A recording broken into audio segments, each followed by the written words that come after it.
Welcome back, YouTube. As always, Tristan with T&K's Automotive, and today we're going to talk about Harbor Freight, wrenches, swivel impact sockets, and what I've been getting.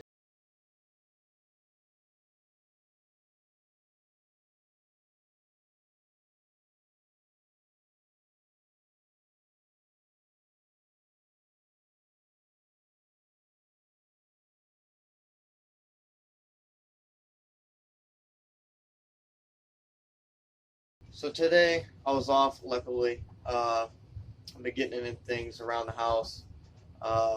Did some mulching, planted a couple plants. Did put a tree in the front yard. Sounds really not that exciting, but to me, I thought it was fun. But before all that, I brought the mower out, cut the grass, and then I was going to weed eat, edge my yard out, and do all the fun stuff. But I noticed my weed eater was a little hesitant. I stalled out a couple times, so I'm going to end up rebuilding that tonight. So first off, Pittsburgh's Pro Impact Swivel Sockets. Now, I love these things. I had them for a long time, and I had no problems with them. I haven't even broke one, and I put them in through some grueling tests, and I put them through its paces. Now, compared to Snap-ons, impact swivels, Snap-ons is way better. They have a deeper head on them. I think they got more swivel angle on them. But for the price, you can't really beat it. And I haven't broke them yet, and the wear is not that bad on them.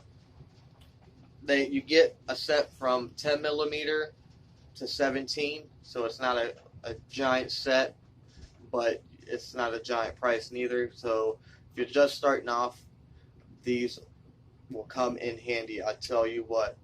And I use the 10 millimeter for a lot of things. I use this for like my go-to socket. I put it on my 3/8 Milwaukee, and I zip off intake manifolds, or whatever I'm doing. Throttle bodies, anything with a 10 millimeter, this guy gets used, most likely. Now, I've seen online, Icon has some impact swivels. I have not seen them at my store yet, but as soon as I do, I'm going to pick them up because I want to give them a try, and it gives you a more range of sizes with it.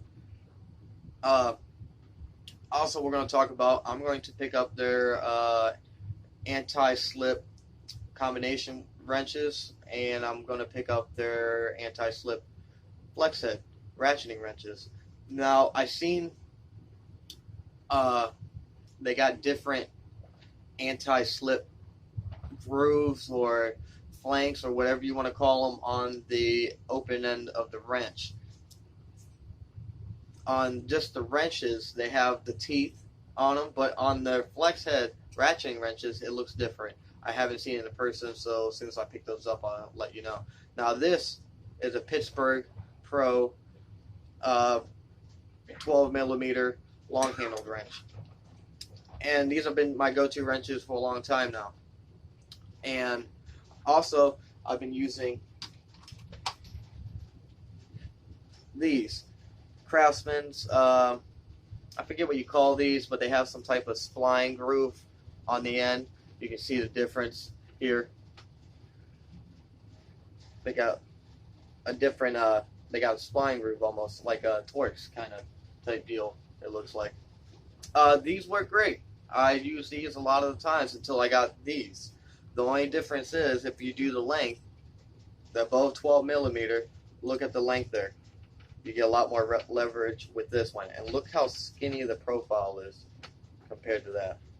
So the profile is a lot skinnier, which you can get it in a lot more tighter spots. So I do like the Pittsburghs better. I think I got these like a long time ago for like a birthday or Christmas.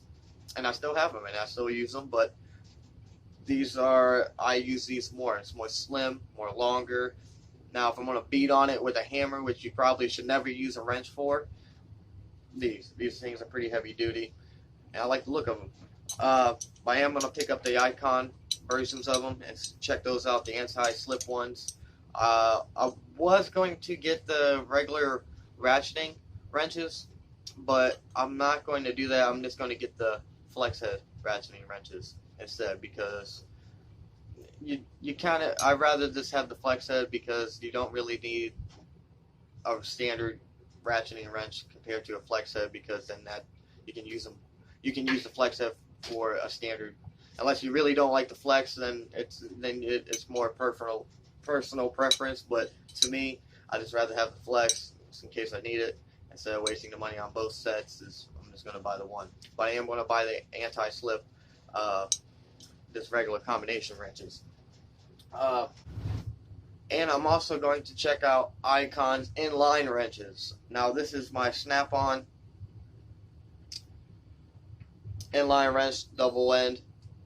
I got 19 and 21 on it. I love this set. They're heavy-duty wrenches. They're pretty thick though, but I am going to try the Icon's versions and see how all those work. But so far, I like my snap-on. But like I said, Harbor Freight is about being a professional tool to compare with Matco and Snap-on, but at a better price range for people to be able to afford them.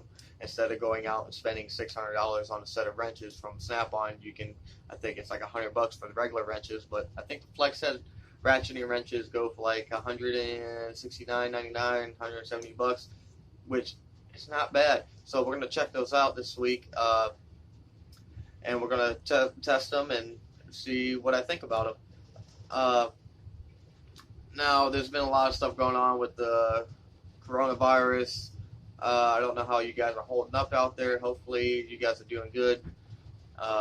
Staying inside, wearing your bandanas or protective masks when you go out. Don't get sick. I'm still working. We're kind of slow, but you know, I'm getting through it. Hopefully, all you guys are doing the same.